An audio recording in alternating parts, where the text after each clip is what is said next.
Boa noite. A política de austeridade de gastos públicos foi debatida hoje em audiência pública na Comissão de Direitos Humanos. Os participantes disseram que as políticas de austeridade fiscal não serviram para melhorar as economias de países que passaram por crises e que essa escolha aqui no Brasil piorou até a saúde da população. Quando você tem associado à crise econômica a austeridade fiscal, quando vem os cortes na saúde, vem os cortes em políticas sociais, o problema se agrava, porque aí você começa a ter redução da renda, porque as pessoas não têm benefícios, elas perdem, elas não têm outra alternativa. Redução do gasto com saúde provoca redução da capacidade dos serviços públicos de saúde de atenderem uma demanda que aumenta. Eles são contra a emenda constitucional que limitou os gastos públicos no país por 20 anos. Acreditam que o Estado precisa investir para recuperar a economia.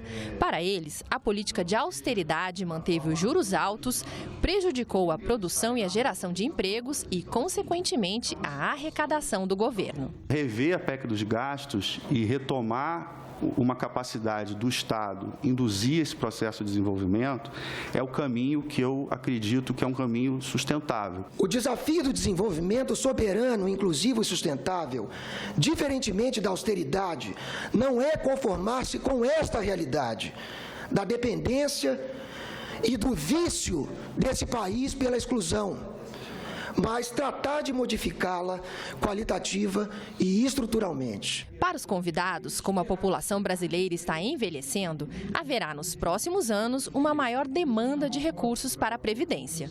Se o limite de gastos for mantido, poderá haver uma paralisação das atividades do Estado. A hipótese nossa é que mais ou menos em 80 bi é o mínimo que podem chegar à chamada margem fiscal sem colocar em risco e paralisação do Estado brasileiro. A nossa hipótese é que entre 2019 e 2020, o Brasil deve fazer, ao continuar nesse atual regime fiscal, um risco muito forte de descumprimento do teto de gastos, dado esse padrão de ajuste, e grave risco de paralisação de uma série de atividades estatais e de políticas públicas com repercussões ao direito humano. Os senadores presentes lembraram também as falhas no sistema de arrecadação de impostos, que prejudicam as pessoas mais pobres. O que mais me impressiona é que sonegação não é considerado corrupção. É impressionante, não é crime fiscal, não é corrupção. Que história é essa? Você se apropria do que não é seu, porque está sonegando um imposto, então não é seu. Né? Principalmente quando você recolheu do cidadão. A concentração de renda no Brasil é uma das maiores do mundo. É um absurdo nós continuarmos com essa política permitindo que os ricos fiquem cada vez mais ricos e os pobres cada vez mais pobres.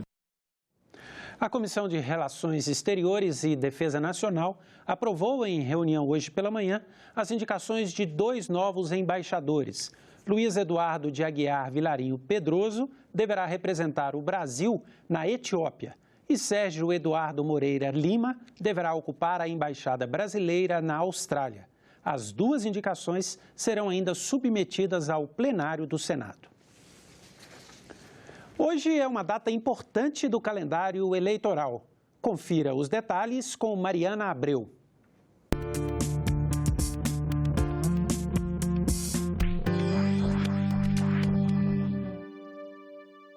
A partir de hoje, os políticos que querem concorrer às eleições podem começar a fazer propaganda dentro do partido para tentar serem escolhidos como candidato oficial.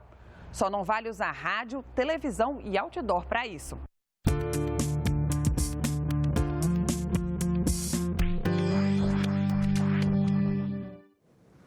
O uso de dados dos cidadãos brasileiros, coletados por empresas e organizações, poderá ser regulamentado em lei. Um projeto aprovado na terça-feira na Comissão de Assuntos Econômicos prevê os direitos das pessoas quanto à proteção de dados e as obrigações dos controladores dos bancos de informação. A proposta tem urgência aprovada pelos senadores para ser votada em plenário. Quem já pesquisou algum produto na internet e logo depois viu um anúncio desse mesmo produto na rede social? Pois é, a mesma tecnologia que permite vários avanços também permite um monitoramento de todos os seus passos.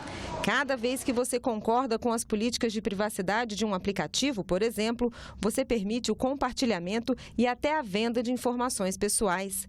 Cada pesquisa feita, as curtidas, os compartilhamentos, as pessoas com quem você conversa conversa.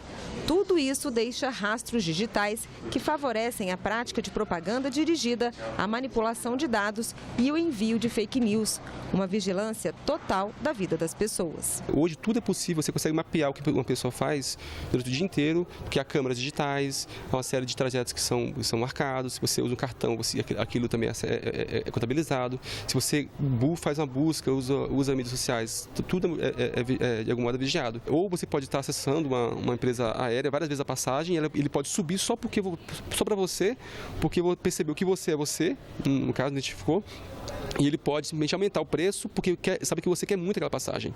A utilização sem consentimento de informações de mais de 87 milhões de usuários do Facebook reforçou uma tendência mundial para criar uma legislação para a proteção de dados pessoais. Atualmente, há uma liberdade muito grande pela falta de regra e até uma promiscuidade com a utilização, venda, comercialização e utilização abusiva e exagerada dos dados pessoais, sem qualquer chance do consumidor e do cidadão ter algum tipo de controle sobre isso. Aqui no Senado tramitam várias propostas sobre o assunto, mas os senadores da Comissão de Assuntos Econômicos priorizaram um projeto aprovado pela Câmara dos Deputados, que está com a tramitação mais avançada e tem o texto mais próximo da legislação de proteção de dados que entrou em vigor na União Europeia no dia 25 de maio.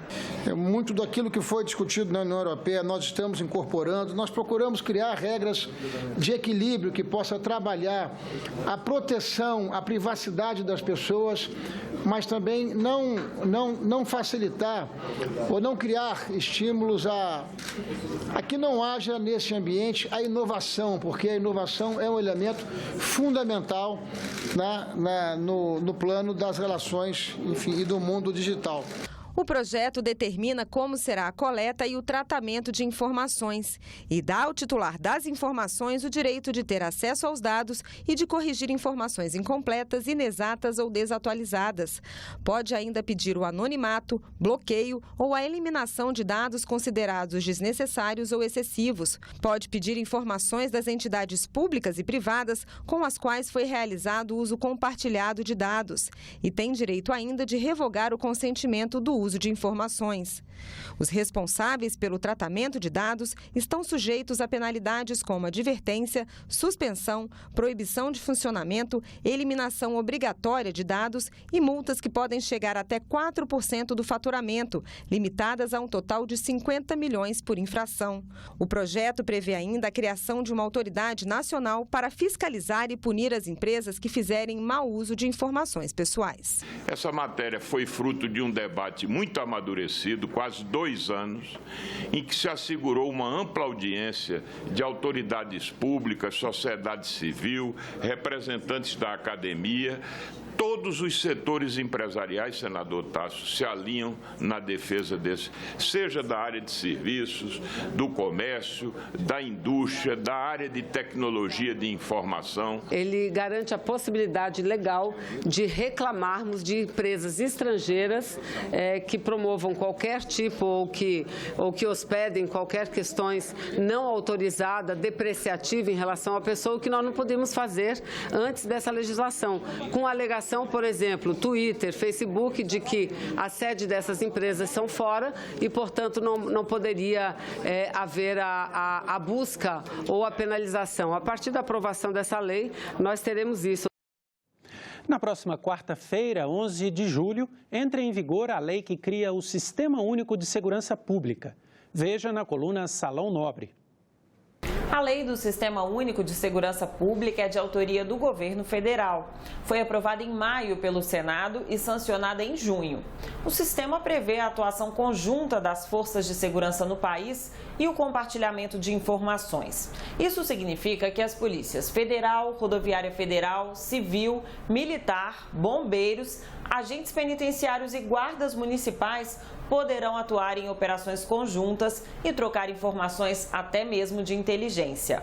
A proposta também prevê que os registros de ocorrência e as investigações sejam padronizados.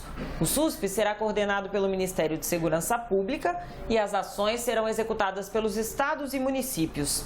Em entrevista ao programa Salão Nobre, o senador Edson Lobão, que é presidente da Comissão de Constituição e Justiça, disse que o SUSP, aliado à melhoria de indicadores econômicos, vai reduzir a criminalidade e melhorar a relação entre os entes federados na área de segurança. A União Federal está participando já hoje, já ontem, e participando cada vez mais com recursos financeiros, assistência aos estados, assistência aos municípios, fornecendo veículos, armamentos, etc, etc. Eu tenho esperança de que, com a retomada do crescimento econômico agora, e com a melhora do nível de empregos, e com essas leis que estamos votando, e com os recursos novos que estão sendo aportados ao sistema de segurança, tudo poderá melhorar e, quem sabe, até voltar aos níveis de segurança anteriores. O senador Edson Lobão, que foi ministro de Minas e Energia de 2008 a 2015, também fala sobre a crise dos combustíveis e critica a atual política de preços da Petrobras. A entrevista completa você vê às 8 da noite no programa Salão Nobre. E nós ficamos por aqui. Você pode rever as reportagens desta edição na nossa página senado.leg.br/TV. Continue com a gente. Outras notícias a qualquer momento na nossa programação e em nossa página na internet. Obrigado pela companhia. Continue sintonizado na TV Senado.